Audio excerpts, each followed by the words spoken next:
Good evening, everyone. My name is Penny White, and I'm the Director of Family Programs at Tulane University, and I'm so glad that you've joined us for our webinar tonight, which is supporting your student through academic planning and course registration. This particular webinar, offered at this moment in the summer, is designed especially for the families of the incoming new class of 2030. And so your students will be um, registering over the next several weeks. And so we want to provide this support for you. And so I'm really happy to turn things over now to Heather Cooper, who is the director of Newcomb Tulane College Advising. And she will carry through with her co-presenter, and she'll review what the goals are and the purpose for tonight, and they'll present the content for you. And I'll rejoin you at the Q&A portion of the webinar. Thank you. Thank you, Penny. As Penny says, our staff or I usually, along with Patrick Long, who's our director of first year advising, do this presentation at least 3 times a year. So I always love working with parents because I'm a parent myself. The purpose of this webinar is really just to help you understand more a little bit about the process that your students will engage in. A lot of work has already happened behind the scenes to get your student kind of ready for registration. Some of that work your student has been doing, they've been filling out surveys and interest things, and other things they've been kind of waiting to have their appointment with their advisor. But tonight's purpose is to really just make sure that everybody feels confident with understanding what students are expected to do to prepare for fall registration and their summer advising meeting. And we'll work with you to give you some kind of tips and tricks on working with your student and supporting your student this summer. As Penny said, my name is Heather Cooper, and I will also, I'm joined by Patrick Long. Patrick, do you want to say anything about your position here in the college?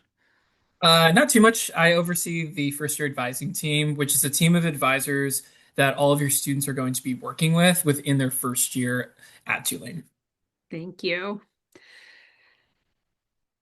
Next slide, please.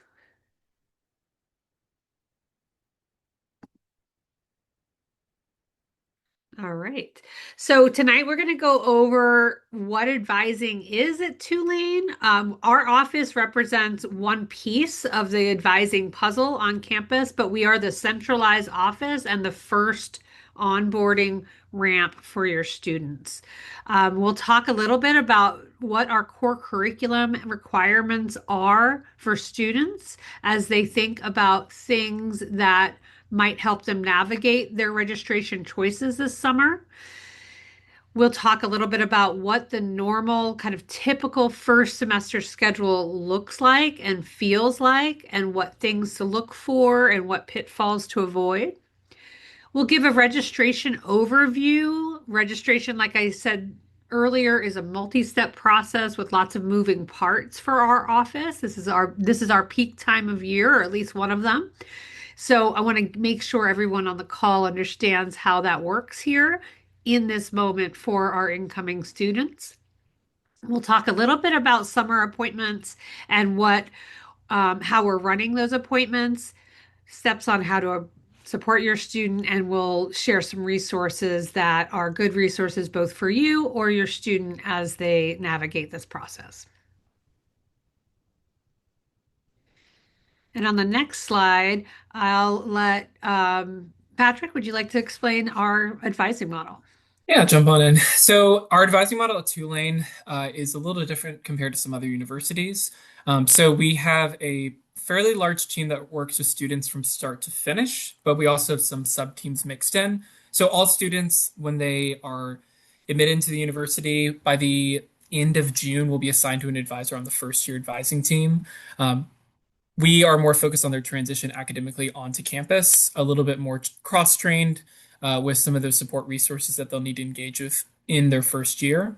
And then after their first year, when students have a better idea of where their academic kind of home is on campus, they're moved on to an advisor on the more specialized, topically focused teams. Our continuing advising teams are divided by the type of majors. So your student will be assigned someone that is a little bit more focused in their primary major area.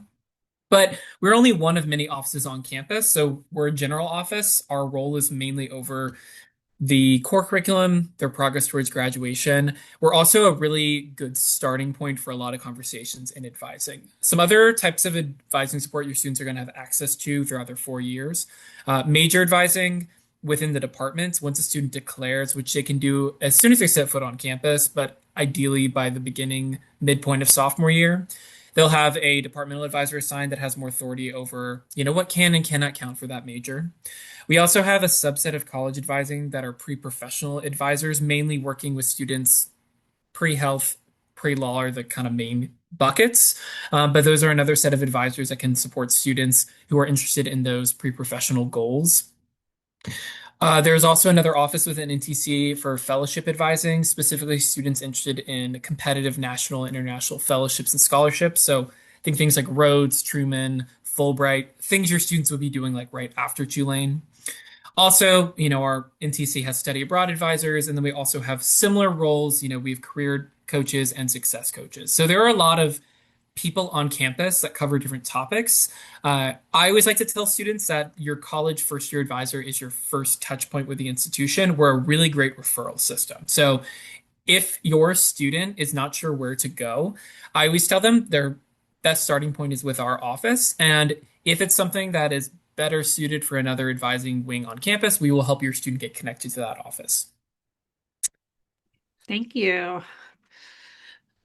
I think in some, like Patrick said, we have a lot of wraparound support. And sometimes the hardest part is for your student to kind of know where to start or to differentiate between those different groups. So at this point, we're not there yet, but just kind of think about how that might show up as complex for your student. And I think just that awareness of all of those resources kind of being overwhelming for an incoming student for the first time is also something that students can need support with in this moment, and families are well poised to do that.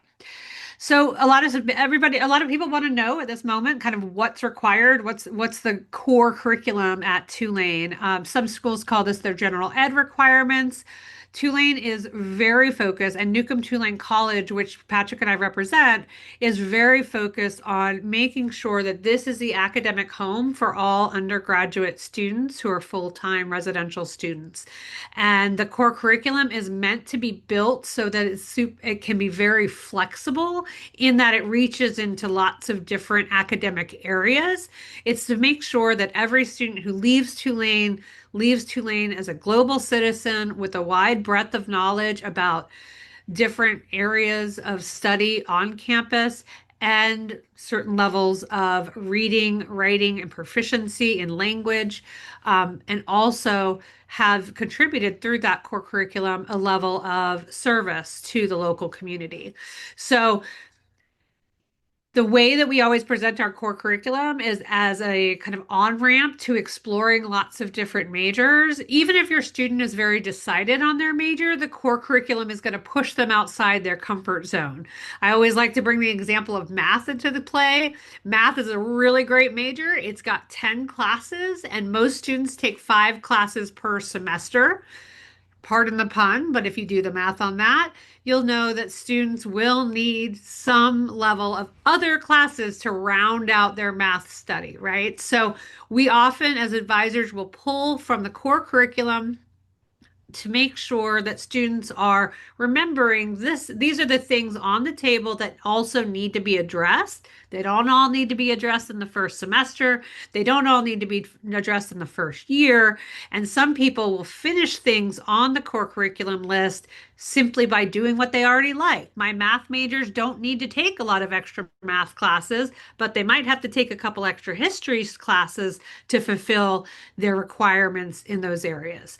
So we have 3 different areas of our core curriculum, and each of those hits the proficiency, distribution, meaning kind of the science versus the social science versus the textual and historical, and Tulane specific requirements like our first year seminar or our service learning requirement. A little kind of awareness around how AP, IB, and A level tests might count towards the core curriculum. We do not allow those tests to cover or take place of other of things in distribution. So it's not going to, if you have lab science credit, the student won't also get lab science credit done. They'll also take a lab science at the college level. Um, but they will fulfill with the AP credit proficiency requirements. So sometimes the first tier writing requirement kind of opens up a little bit if your student has English 1010 credit or credit from AP Lit or Lang in high school. Proficiency and distribution requirements do not overlap. So that just means that there's not a bunch of double dipping through the core. The kind of foundation of the core curriculum is to make sure there's at least 30 credits that come from this part of the degree. The degree itself is always 120 credits minimum, so our core is about 1/4 of that. Um, Basically, though, the core curriculum is very flexible and it's a wonderful way to kind of, add on to that math major, check out if they're interested in that computer science or that philosophy minor and things like that. So the core curriculum can overlap with majors and minors and classes that students hopefully are already thinking about wanting to take because they're ready to kind of get their feet wet in this new academic environment. Next slide. Thank you. So I can jump in on this one. A common question a lot of your students may be asking us is about the language requirement at Tulane. So our language requirement is a level of proficiency. We want all students to get to the 2030 level of a language. So that could take 3 semesters. So we offer 13 different languages. Your student could just complete a brand new language. It would take 3 semesters. They'd start with this, like the 1010 course. So if they really wanted to study Italian, they would just take ITAL 1010, take 3 courses in a row, and they'll be complete. If students have a language background where they want to continue further what they've already studied at the high school level, there is a placement exam that they can take online. It is in their orientation modules. They can also just search foreign language placement Tulane. So if a student has an extensive background in something like Spanish, French, Italian, etc., and they want to either take less courses towards that 2030 minimum goal or just want to continue what they've already studied, that's kind of their route there. There are some exceptions for the foreign language requirement, namely engineering as a department. Students are exempt. That's a standard, not just at Tulane, it's more national standard. And then for students that have seals of biliteracy at the high school level, and also international students where their high school language of instruction was not English, will be able to, there's like a route to exemption or credit by exam.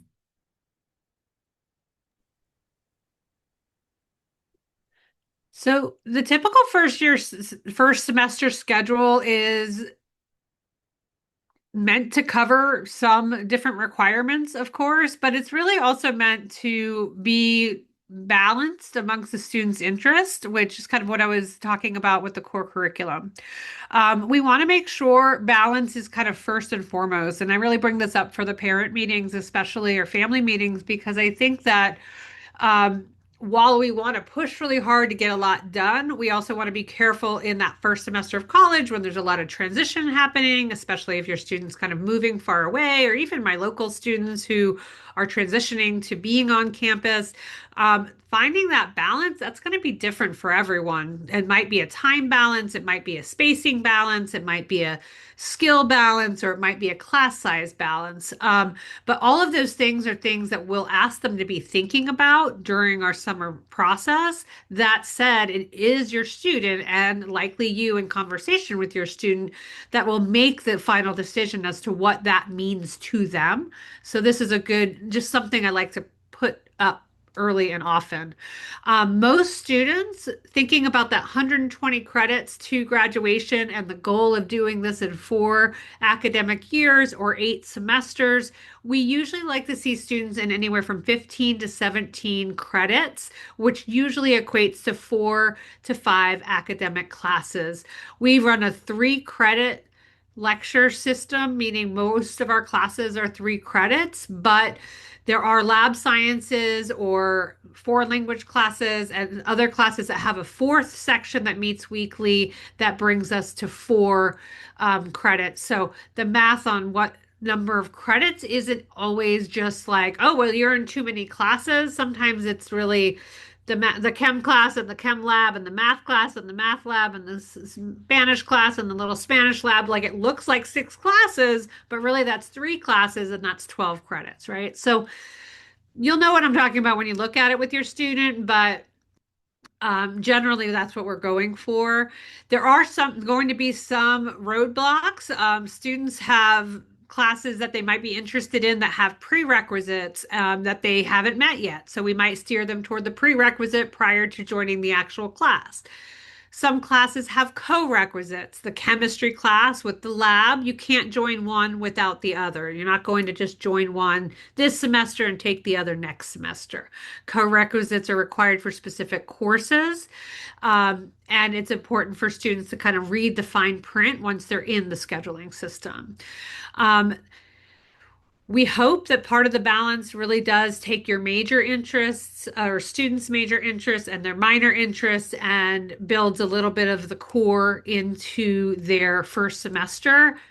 It is almost impossible for a student to make a 15 to 16, 17 credit schedule and not hit core curriculum things. So if they come out of their advising meeting saying, wait a minute, I don't know what's the core curriculum. Don't worry about it. Sometimes engineers, they just have a lot of things they have to take. So they're not really going to worry about the history class this semester. We will make sure that they're more or less in the classes that they need. But my hope is that they have a little bit of each major interest that they're exploring or decided on, that they have perhaps pre-med requirements or pre-law requirements that they might be interested in, and that they have a little bit of the core curriculum on their mind, especially the things that take a little time. And when we meet with them, we're always we're playing the long game because we also see your student through graduation. We're looking to see, okay, are there classes they can do next semester, or does this class really need to be a fall class? So those are things that we'll be looking out for when we meet with your student. But the typical first semester schedule will vary drastically, but it does include these elements. And I'll add in as well, before we jump into the registration overview, is that their schedule is going to feel a bit fragmented compared to high school. Your student might find it odd that unlike high school where they had everything back to back, they may have some large breaks in their schedule. And it takes some getting used to, but each semester they're going to have a kind of different combination of when their courses meet. And they're going to figure out which kind of breakdown works really well. Some students love to try and put things back to back. I myself was that student that if I did not have an afternoon class kind of locking me in place, I didn't get any work done. So your student may like play around with it a little bit. It's going to seem a bit different than how it's set up at the high school level. All right. Thanks, Penny. I guess I could talk about this part. Would you like me to, Patrick? Yeah, I think those are good points about the scheduling. The registration overview is that kind of where students are right now. So students have already ideally started working on their new student modules from college programs and the first year experience team. If they're starting to check their Tulane email, they'll get lots of information about this, lots of links. Those links are placed there on purpose. So far, I think most students are highly engaged in this process. If your student feels a little behind or they're just finishing up high school, that's okay. But this is just something that kind of the first step in all of this is to engage with these modules because, like Penny said at the very beginning, we've already anticipated some of your questions and some of your students' questions. We have the registrar has sent out a major interest form that they told me today. Nearly 98% of students have already filled out. So I can confidently say that students have completed their major interest survey. What that helped us to do was to think about what classes students would get pre-registered into to help get their schedules started and to help us distribute seats evenly in high demand classes. The other piece that your student will have already done, ideally already, will be the completing the advising registration prep survey. That is really important. They might feel like these are two similar surveys. One is like, this is my interest and major today. And the other, though, is a little bit more developmental, like what's your math background? What's your language background? Kind of that is specifically going to Patrick and his first year advising team and our session advisors to make sure they know who your student is when they come into the meeting. So that one's a really important piece. My advisors get very focused on finding the information. They like to know what they're getting into. They like to know a little bit about who they're about to meet with. So this is a really great survey for us, obviously for data purposes and just to kind of, but to really help give pointed advice to each student as they come in the door for their meetings. Students also will have ideally already taken a language placement form. As Patrick mentioned before, everybody needs 3 levels of language. If a student is definitely starting a brand new, fresh language in the fall or soon after, they don't need the language form. However, if they hope to take a language they've already studied previously and want to start at a higher level of language, they will need this form in order to be registered at all. There will be a barrier to registration in any language classes if they haven't completed this form. So again, this is an area that might be good for you to talk to your student a little bit about what their plans might be with language and things like that, but let our office do the heavy lifting. The pre-registration, they have been dropped into some classes. So an engineer will be somebody who says, I'm an engineer, will have been dropped ideally into chemistry, physics, and math classes, and probably an English class. If they have credit in some of those, then when they come in, they might talk to us and we might help them identify some good replacement classes or consider retaking specific classes. All of that will happen in the process. Right now, the main thing to know is that they do have preliminary schedules, both for department planning purposes and for student framework. It's just easier to have a schedule to start with and make changes to than it is to start with a blank slate for every incoming freshman. Students will in the next few days, if they haven't already, they will book an appointment through our Penji scheduling app. This app is really exciting for my office because it's also the same app that our tutoring center uses and other offices on campus use for peer support. So the Penji scheduling app is something that they will have to kind of get used to, but once they're in it, they'll be able to make their appointment. They get a link to the scheduling app after they've finished their advising survey. They will also, if your student has a need for calculus, either because they don't have credit already or because their particular major requires it, they will probably have gotten a prompt to take something called an ALEX assessment. I won't spend too much time on that right now, but it does just give them a sense of where they are with the calculus knowledge outside of grades from high school, outside of background and what you think you might know. It's actually kind of testing their math knowledge. And then for those students who definitely like an engineer who might come back as a little behind in math, or maybe they're just a little rusty, there'll be modules that have been created by our math department for your student to engage in over the summer so that when they start the fall in that kind of heavy STEM curriculum, if I'm talking about your student, then they feel more prepared for the classes they're engaging with. So that's what that is. They will complete it if they definitely need calc. They may complete it if they don't need, if they're not sure. And some students just won't need to take it because they're going to be a music major and they've always going to be a music major and they don't need calculus to do it. They will start wanting to use our systems. Our Gibson portal is a student portal. They have lots of information about things like billing and schedules and lots of good information, who their advisor is. Our audit system is all kind of within the Gibson portal. For right now, keep it simple. Gibson portal, can your student log on? Can they find the class schedule that has all the course registration stuff that we're going to talk about in our meetings with them this summer? The best thing they can do to help prepare for the meeting is just to bring a list of courses and interests. If they don't know what classes they might like, that's okay. But if they bring their interests, I love sports and I love reading about politics, then we have more information to go by. So again, this might be a good place for you to say, hey, have you listed any of these things?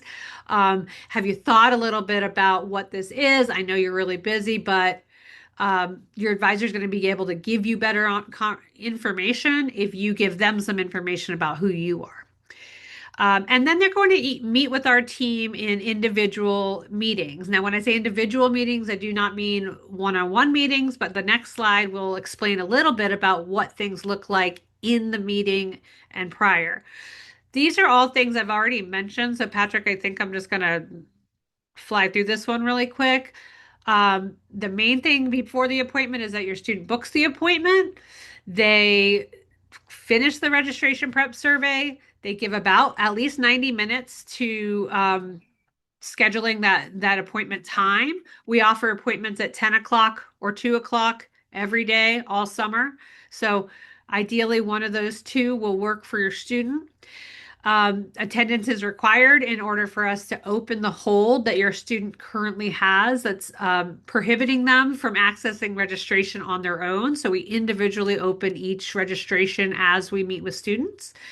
And mostly they just need to finish up some of the things that are on the checklist and have a peek at some of their pre-registered classes in the next few days. So how the advising sessions operate is it's going to be a group discussion with two advisors. So it's a small group based off of their intended primary major. Your students are self-selecting which type they're taking. The content in all of the meetings is fairly much the same. It's just the idea of we like to group. It makes it easier for us from a flow perspective if we know that majority of students in this room are on similar curriculum pathways. So students will join these small registration groups of other students. It'll be two advisors to a group of students. They will have them review. We have a built-out video that goes over all the main processes they'll need to do within the session and how to navigate the schedule of classes, comparing the courses they were pre-registered for to what their goals are their interests. They will start moving things around and putting new classes into their schedule. And then we will do checkout conversations with each student. So we'll be breaking them up. We'll use breakout rooms to kind of filter through students. So we're ideally giving them tasks to complete in that appointment, and then we're pulling them out one by one into other smaller breakout rooms to review and answer questions. Ideally, we want them to leave with a complete schedule, even if that schedule will change.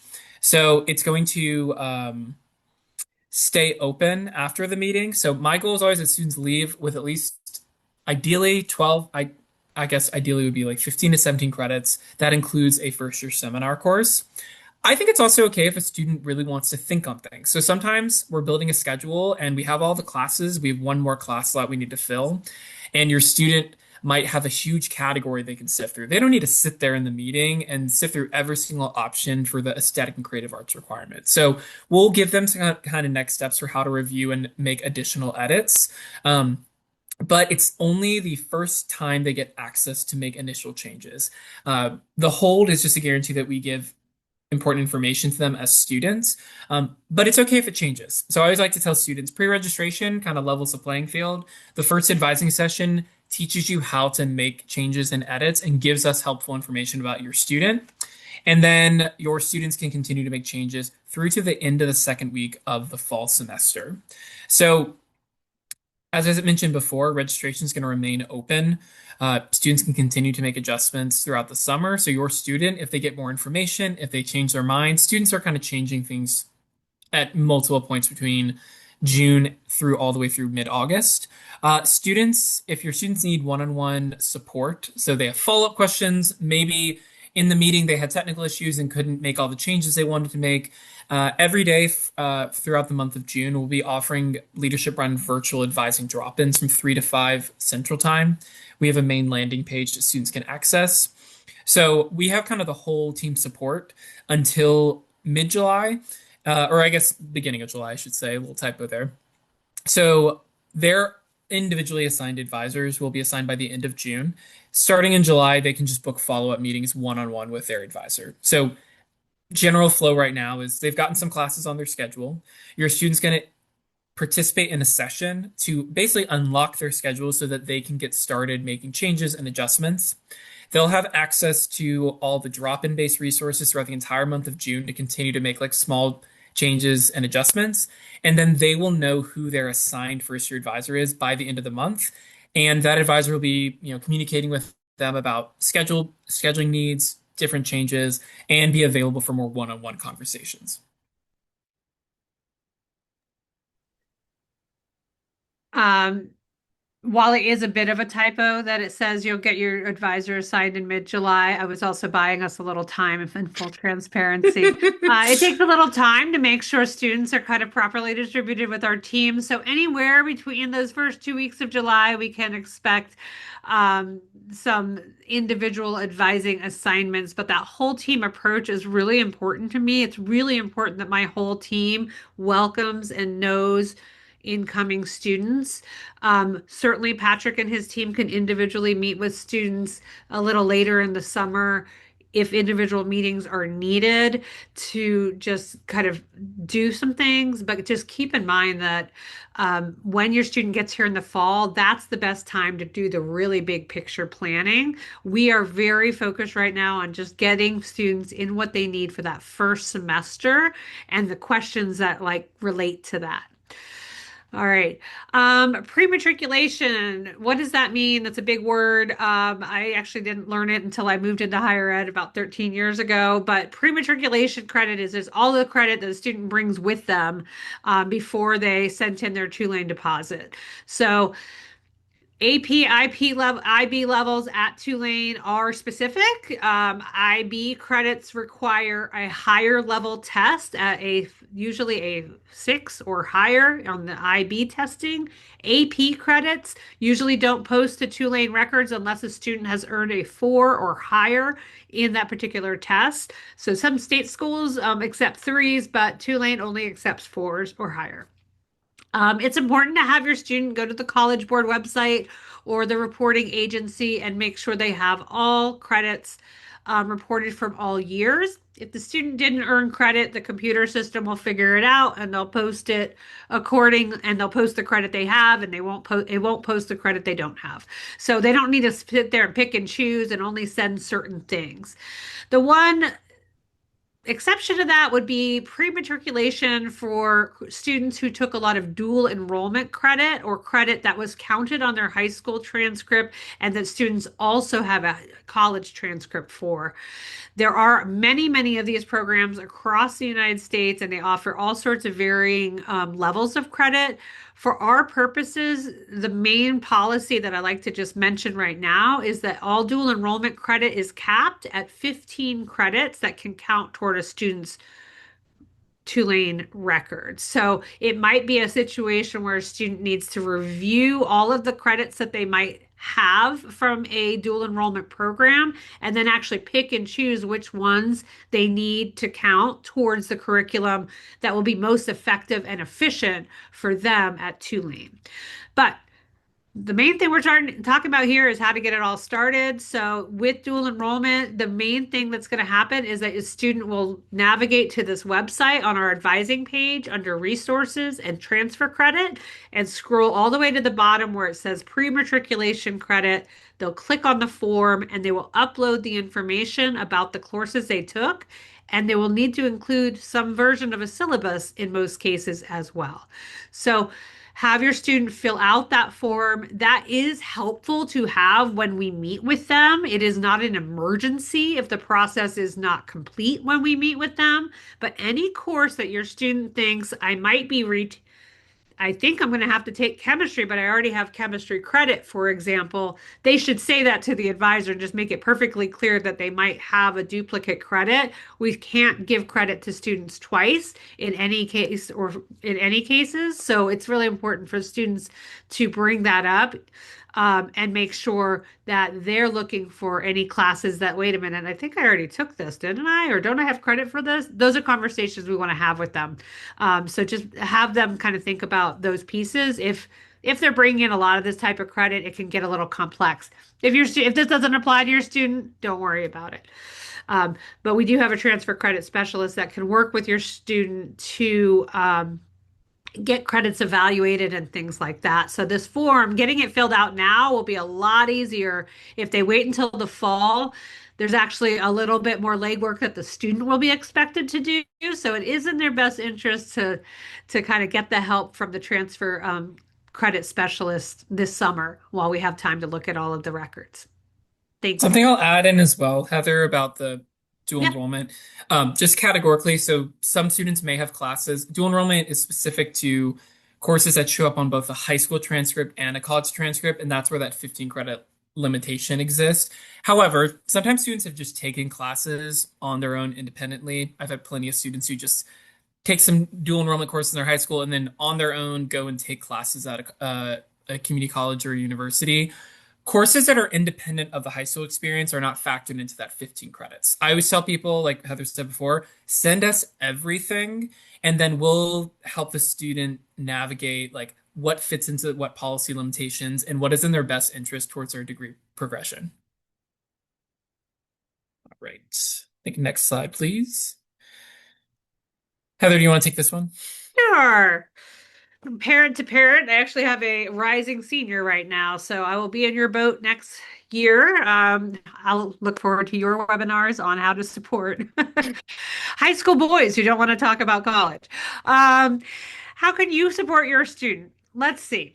Lots of ways I've kind of embedded into this conversation already, but a lot of it is just that reflection piece. You might have a student who has been reflecting on this since they were 13, or you might have a student who is very tight-lipped about this and really doesn't talk about it much, or just feels really kind of exploratory, which is what Tulane really is meant to do and allow for, is room for exploration. So exploration is not scary.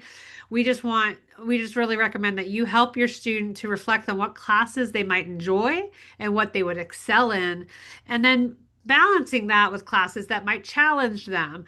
It's wonderful to get a lot of things done all at once, but starting in getting done with your lab science, math classes, all your foreign language when you're an English major, maybe we don't front load all of that. Maybe we spread that out a little bit. So just helping them think about what classes so that when we make recommendations, they can stop us and be like, "Oh no, that's not going to be a good topic for me. I would like something a little different."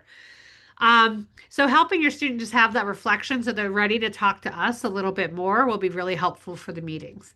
Encouraging your student to research available majors and minors in the Tulane catalog. In the links that Penny will provide at the end of the slideshow, there is our Tulane catalog. We have a lot of website links that lead right back to the catalog because this is the home base for our majors and minors for all students. And I think a lot of students are already in here, Patrick, based on the questions I think we're already hearing from students. So I think your students are ready, but just kind of remembering what the actual options are and thinking about all of the classes. Sometimes those are helpful conversations as well when students feel like they're weighing things. The other trick that we always use in advising appointments that's really satisfying for students is like, of all of these things, what are you not going to do? Because it is nice to just take a number of things off the list when a student is getting a little overwhelmed. So using that catalog, though, is kind of the source. And I don't know about those of you on the call, but when I was in college, I carried around my little book with a catalog. So I guess I was always meant to be an advisor. I would read it fairly religiously at the time. Remind your student to be flexible and patient. I can promise your student will be on track for the majors and minors that they've selected. I cannot promise that they're going to get the exact schedule that they've imagined for themselves in any very perfect way. So if a student has gotten dropped into an 8 a.m. chemistry class, that might change over the summer. A seat might open up in a new chemistry class and they can move out of an 8 a.m. class, but I can't promise that you will be only in the 10 a.m. class so you can have your coffee and, all of those things don't always happen, especially in a first semester schedule. We have to kind of find that balance. So asking your student to be patient and flexible, I think will help them to remember that some of their stress is not so much about registration or advising, and it's really just about all of the decision making they're making. I'm sorry, all of the decision making that they're doing, and kind of this transition phase that they are in, and so are you. So remaining flexible and patient will be really helpful. I promise that we will help them kind of get the support they need. I can't always promise that they're going to get the exact class, with the exact teacher, the exact time that they might have imagined. Um, helping them manage their expectations and encouraging them to seek help from our team when they feel stuck. This is a high volume time. So when they do outreach, I know many students love a quick text back or an email back in like 30 minutes to make sure that they know that they are being cared for.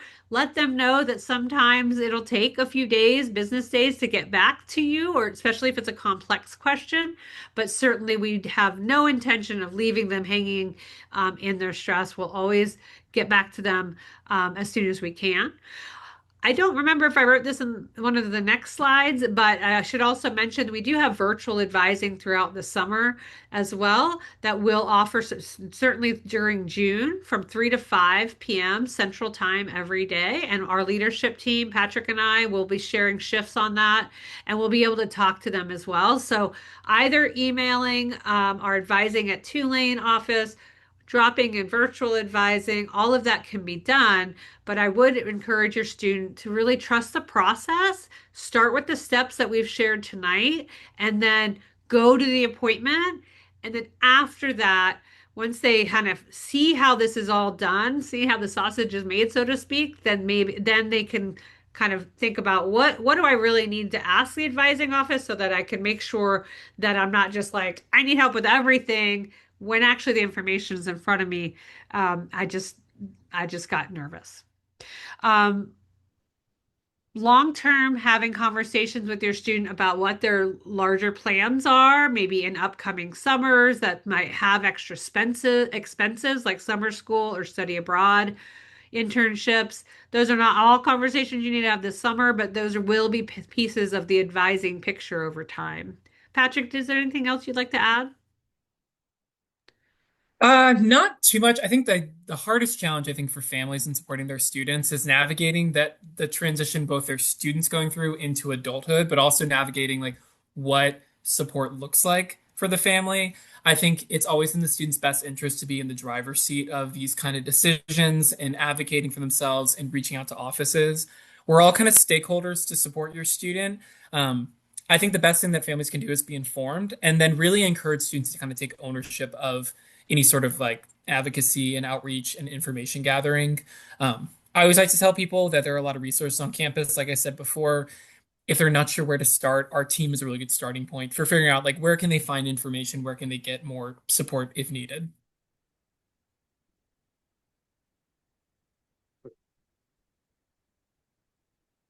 So I can do this one next. Some important consideration for when we're having conversations about families, people who are supporting our current college students or incoming students is FERPA, which stands for the Family Education Rights and Privacy Act. So FERPA is a privacy act related to educational records.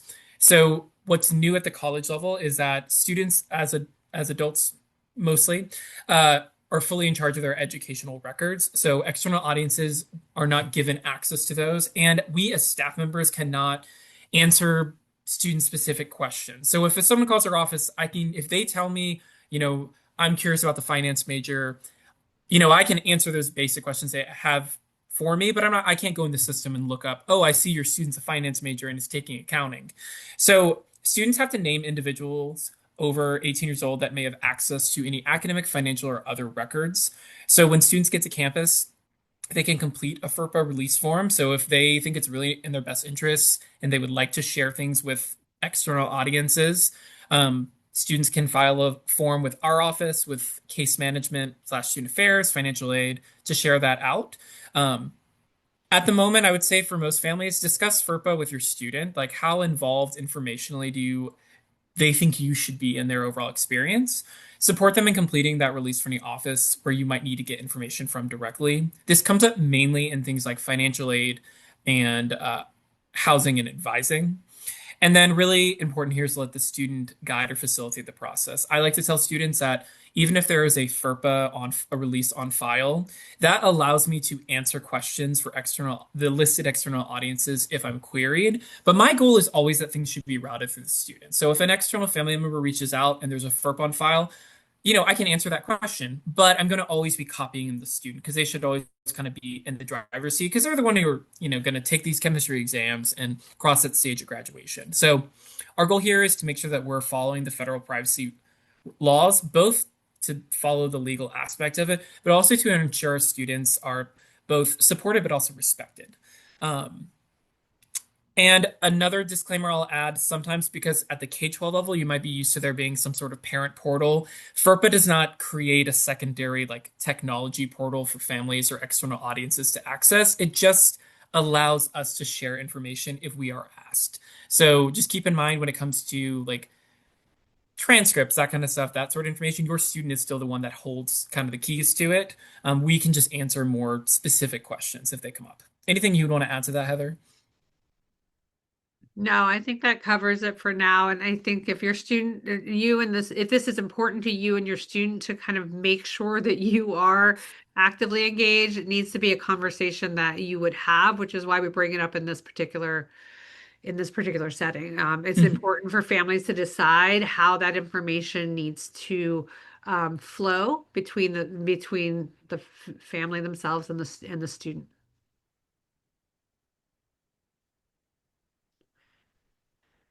So, some resources that your student will have access to that are helpful. I think it's always sometimes beneficial for families to be generally aware of the resources on our websites that students will be engaging with. So, really important is the academic calendar. So, all students have certain deadlines that they're expected to follow that are posted on Tulane's academic calendar. Last day to add a class, last day to drop a course when the semester ends. Other major resources students are going to engage with across all 4 years. Your students will go into the schedule of classes tool to both register, add, drop, and change things related to their registrations. The catalog is a repository of all academic information. So it is information between the schools themselves and the registrar that's updated every May. So that has information about all the major programs, minors, policies, as well as information about courses themselves. A main website your students probably going to engage with a lot is our main advising.tulane.edu website. This is where, in the later parts of the summer, they can schedule one-on-one appointments with their advisor, see things like virtual advising, other resources. And then for any sort of a FERPA release form stuff, that's also on our website under resources.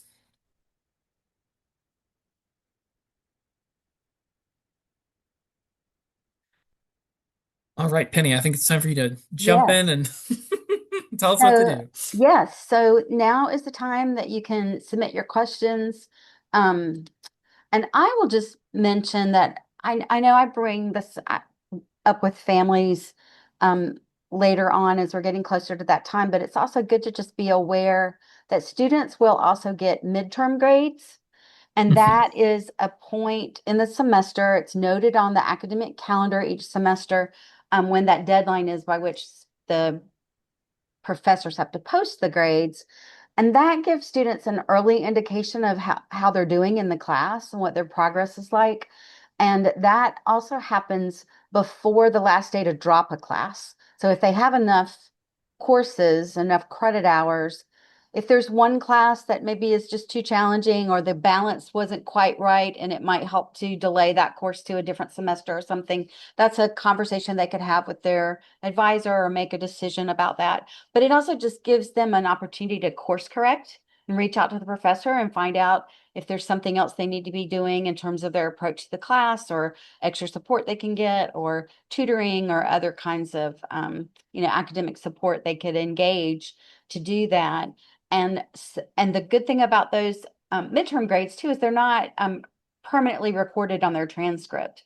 So it is something that gives them some indication of their progress and so that they aren't surprised at the end of the semester. And I think that that's something that's valuable to students and to their families, to know that they'll get some good feedback, kind of midway through each semester.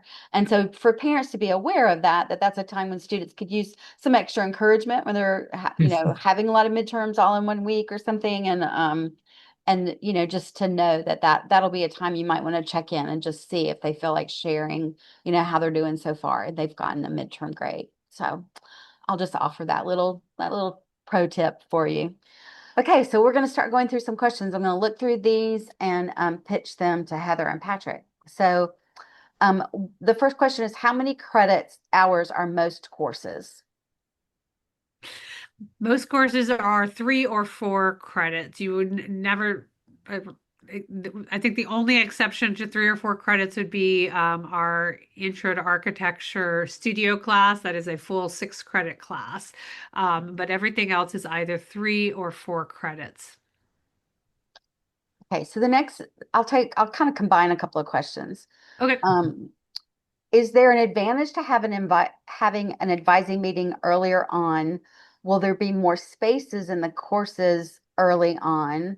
And is class registration first come, first serve? So if you could kind of review the procedure that we use. Yeah, I'll speak to that just because I've been working pretty intensely on the pre-registration process and kind of looking at course demand and what's available and things like that. So essentially the answer is there's not the reason we do pre-registration is to make sure classes and high demand courses are evenly distributed. So a chemistry major is not going to get somebody who comes in June 1st is still going to get chemistry if they're in whether they come June 1st or June 30th.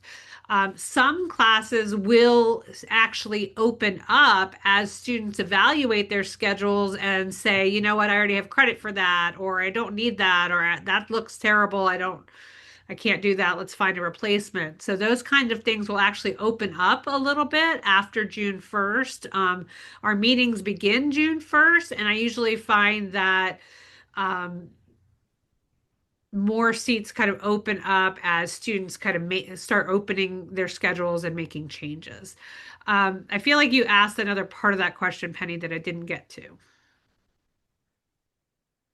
Now I can't remember, so we'll see. I think there was a question about advantage and seat availability. So there's a couple of Right. things happening to get seats available right now. We basically filled them up with the high demand ones, and now we're going to departments and saying, look, we actually have this many business students, or this many STEM students, or this many pre-med students, and so they can look at that and say, oh, okay, well then we'll make adjustments here and here. But they have to figure out staffing and other things. So some of that's like kind of a handmade process at Tulane, so to speak. So people are opening up seats and evaluating what they can do and things like that. So the main advantage I think would be in some classes. I don't think there's that many classes that are available right now um, that every student's going to want to take in the same way that maybe everybody wants to take this one math class at this one math time. So I think that right now it's pretty evenly distributed. And the whole point of that is to make it equitable so that a student meeting us with us next week versus 3 weeks from now has a very similar experience. And if a student comes to us next week and there's not as many seats available because we just dropped a bunch of people in, then the good news for them is that their registration will be open for the rest of the month so they can kind of fiddle with it a little bit more if they need to. I know that sounds a little loose, but I've been doing this a long time. I've worked for this department for 13 years, and the reality is this is just kind of the way we both kind of meet. I keep saying the word promise is probably way heavy-handed, but meet the promise of like, look, you can get here and you can explore and you can get this done. And we're going to get you those classes that you absolutely need. But the need is different than want really bad, right? So We also have to talk about what managing some of those expectations. There might be, like I said, math majors aren't going to do much more than take one class every semester in math, so they got to fill out their schedule every semester. Other students might really want to get started in their English class, but there's not really an ideal time. So they're like, you know what, second semesters, that's fine with me. I'll take my English class in second semester. So we try to keep it a little flexible because of the flexibility of both when courses come available to us to work with, and when students with different interests come through our meetings and make decisions about their appointments. So, long story short, the whole point of all of the work I've been doing is to try to make this as equitable as possible and not come up with those shortages. I will just, the one caveat, and this really won't, nobody will notice it until like 3 weeks in, might be like if your student is really focused on one of the first year seminar tides classes. I see a question about that. Those do tend to kind of fill up a little bit faster or unevenly because certain ones have been around a long time and people know more about them. Others are brand new and they just don't have as much familiarity with them. But I can guarantee you the office that oversees tides is doing great work. There's a lot of evenness amongst content. And really, at the end of the day, we have a lot of incoming students, 18, 1900 students, and each of those tides classes are maxed out at 15 students. So the reality is something's going to fill up in those areas all the time, but students will talk to them about how to make those choices along the way. And I will also mention that it's really smart for students to choose probably 4 to 5 or 6 tides topics that they're interested in, because trying to build their whole schedule around a class that only meets for an hour and 15 minutes one time a week is not really a good place to start. They should probably try to fill that in last in a way and have some flexibility. And so it's really smart to kind of approach that with, here, I've got several tides classes that, interest me, and not get too hung up on any one particular tides class. Um, so that's another strategy that I'll just offer. So definitely something for them to think about, and be willing to look at it with that approach. Um, Let's see. Some of these questions might have been submitted before we got to that content in the Hmm. webinar. So I'm just going to reiterate real quickly a couple of things. So, no, as we said, in terms of the privacy over students' records, family members, parents are not sent the students' midterm and final grades, final semester grades. So review that part of the webinar later, if you need to go back and hear that, the explanation of that. Um, let's see here. I also see a few that are really detailed questions. That's the kind of list your students should be bringing to their advising meeting. And so if we don't get through all of these this evening, then kind of know that this is the kind of work that the student needs to do to prepare, to have some of those either or. Should I do this? What is, how does this count? And so that's a thing to encourage them to do. So here's a couple of quick questions I'll pitch to Heather and to Patrick. Can the student see the professor's name when they are registering for the course? Yes, if it's listed, sometimes in the scheduled classes, it'll list their name on the top left. Occasionally, at this point of the summer, there might be it might be blank or say staff, comma Tulane. That just means because over the summer, our fiscal year runs July 1 to July 1. So sometimes what they've done is they've determined that, hey, we know we're going to offer this many sections of calculus, and we haven't decided exactly based on student demand which professors decided this section. So in most cases, I would say 85 to 95% of cases, the professor is listed, but sometimes it's just going to be listed by July 1. Another question is, does the honors program fulfill any core freshman requirements? Yes, so all the Scholar Society programs, it's two parts. So there's the colloquium, which is a first year seminar class. So that covers that additional requirement within the NTC core. And then they're all attached to a thematically relevant core curriculum requirement. So depending on the student's exact major, ideally it was built in mind of the kinds of students and the kinds of majors that would be interested. But sometimes it might be something your student doesn't necessarily need. But yes, they all cover core curriculum requirements. Here's a question that has a nuance to it that we're very aware of, that a lot of your students are still in high school right now. Yeah. What's the deadline to have the student take ALEX for math or the Spanish language level test? I'm asking because my student's still finishing their senior year and won't finish, high Oh, of school course. until, Yeah. the 11th. We certainly have a lot of folks that are in that same So situation. the Alex assessment for math is just to determine like your student's readiness towards calculus in the way that it's taught at Tulane. They set an initial deadline of the 24th because we were trying to kind of push students in that direction. My understanding, unless you've heard otherwise, Heather, is that that's a soft deadline. Your students should still be able to go into the system. Ideally, if they're in a calculus-based major, so if they're in something in STEM, if they're a business major, um, if they're wanting to do specifically the Bachelor of Science track in anthropology or econ, uh, they would want to complete that before they step foot on campus. Ideally, I would say if they can have it done by the time they meet with advising, that's good because then they will know like their readiness for that class if they're pre-registered or if they want to add the course. Um, at a minimum, I would say probably the latest date would be probably the end of June. And I say that again, this is not like something they've posted because if a student doesn't quite hit the criteria, they have those built-in modules to prepare them. And your student's going to want to have some time left in the summer to prepare for the class if they're planning to take it in the fall. And then foreign language, again, it's one of these moments of if your student's like, I'm super excited about foreign language, I want to be in a foreign language and continue with French. I've taken all these classes in high school. I want to get started right away. Then ideally they should do it as soon as they can.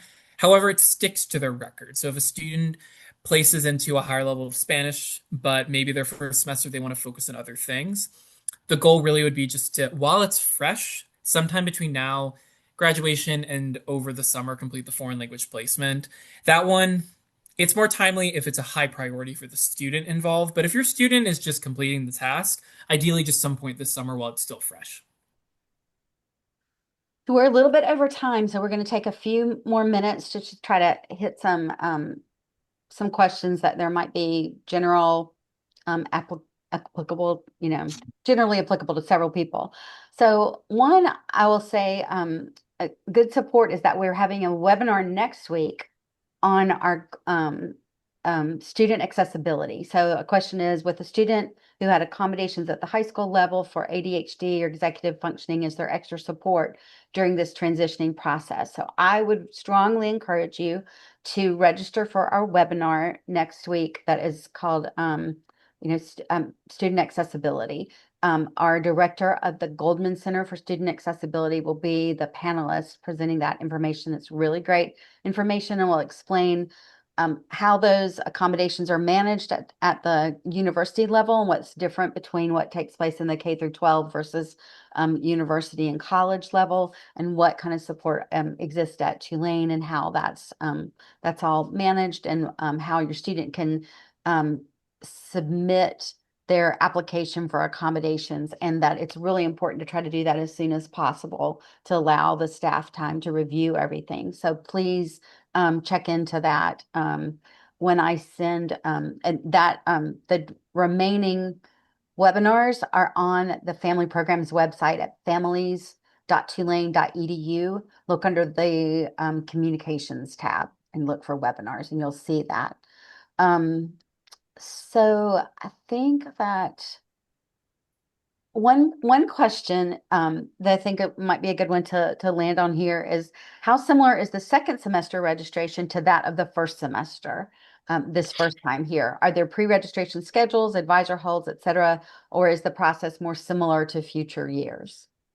So yeah, completely different. So this first time around, your student is brand new to the process. So we have this kind of scaffolding to usher them through the process. When it comes to registration for the spring semester and beyond, it's really student directed. They'll work with our office to determine their goals, what their must needs, what their interests are related to scheduling. But your student's going to be the driver of that process, and it's not nearly going to be as like structured at the beginning. So pre-registration is only something we do for the incoming first semester. Beyond it, your students are going to work with advising to determine, okay, what are the classes I really need? What are the things I want?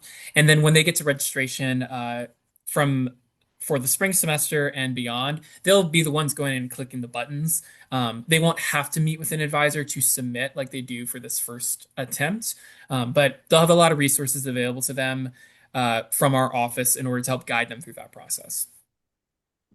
And I see a couple of questions that are sort of related to um, my student indicated this was their interest when they originally Yeah. filled out that information with undergraduate admission. Now they've Hmm. said they might want a second major. I'm not sure if they even know, what that will entail.